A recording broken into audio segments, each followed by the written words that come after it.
বগুড়ার ঐতিহ্যবাহী বিখ্যাত আলুঘাটি। Welcome to my YouTube channel R Cook House. আজ দেখাবো কিভাবে খুব সহজেই বগুড়ার সেই বিখ্যাত ঐতিহ্যবাহী আলুঘাটি তৈরি করা যায়। বগুড়ার এলাকার লোকজনদের এই আলুঘাটি খুবই পছন্দের। আলুঘাটি তৈরি করার জন্য প্রথমে আমি আলুর খোসা ছাড়িয়ে নিই। এরপর জল দিয়ে ভালো করে আলুগুলো ধুয়ে নিই। এরপর গ্যাসে ডেকচি বসিয়ে তাতে আলু দিয়ে পরিমাণ মতো জল দিয়ে আলু সিদ্ধ করে নিই। এদিকে পেঁয়াজের খোসা ছাড়িয়ে নিই, রসুনের খোসাও ছাড়িয়ে নিই।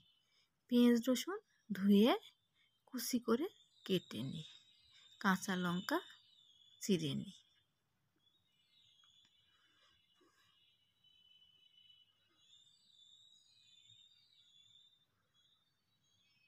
আলু সিদ্ধ হলে নামিয়ে নিই।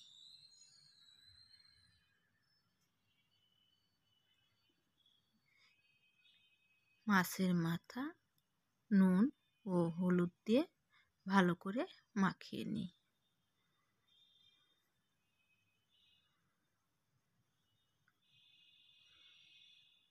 এরপর কড়াইয়ে তেল দিয়ে গরম করে নিই।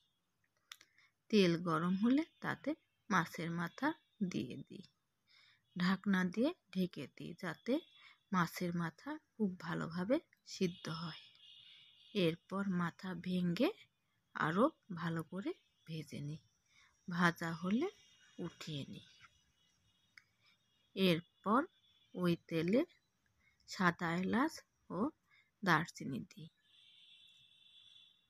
দুটো তেজপাতা দিই, সামান্য একটু জিরা দিই, পেঁয়াজ ও রসুন কুচি দিয়ে দিই। পেঁয়াজ রসুন কুচি 2-3 মিনিট ভেজে নিই। পেঁয়াজ ও রসুন কিছুটা ব্রাউন কালার হলে লবণ দিয়ে দিই যাতে পেঁয়াজ রসুন তাড়াতাড়ি সিদ্ধ হয়। রসুন থেতো দিয়ে দিই, সামান্য একটু পেঁয়াজ বাটা দিই, আদা ও জিরা বাটা, সাথে একটু ধনে বাটাও দিয়ে দিই, পরিমাণ মতো হলুদ গুঁড়া দিই, পরিমাণ মতো লঙ্কা গুঁড়া দিই। সবগুলো ভালো করে ভেজে নিই।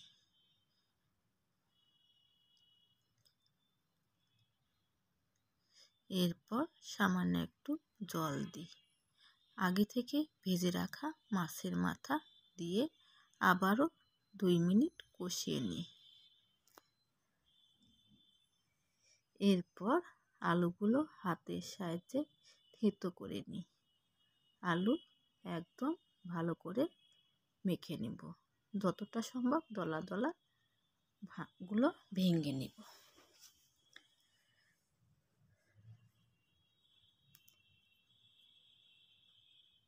এরপর কড়াইয়ের মধ্যে আলু সিদ্ধ দিয়ে দিই। আলু সিদ্ধ দিয়ে আবারও 2-3 মিনিট ভেজে নিই।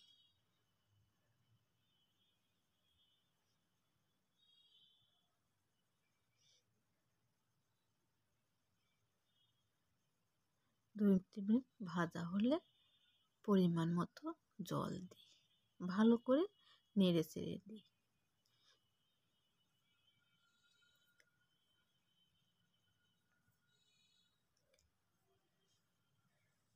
এরপর কড়াইয়ে ঢাকনা দিয়ে 4-5 মিনিট জাল করে নিই।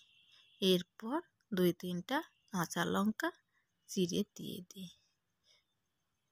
মাঝে মধ্যে ঢাকনা খুলে উল্টে পাল্টে নাড়াচাড়া করে নিই। 8-10 মিনিট রান্না করা হলে কড়াই থেকে নামিয়ে নিই। রেডি বগুড়ার বিখ্যাত আলুঘাটি। বাই দ্য ওয়ে, আজ এই পর্যন্ত। দেখা হবে অন্য কোনো দিন অন্য কোনো ভিডিও নিয়ে। ততক্ষণ পর্যন্ত পাশে থাকবেন। আর ভিডিওটি ভালো লাগলে অবশ্যই সাবস্ক্রাইব করবেন, উৎসাহ দিবেন। আপনাদের উৎসাহে ভিডিও করতে ভালো লাগবে। বাই, সবাই ভালো থাকবেন। ধন্যবাদ।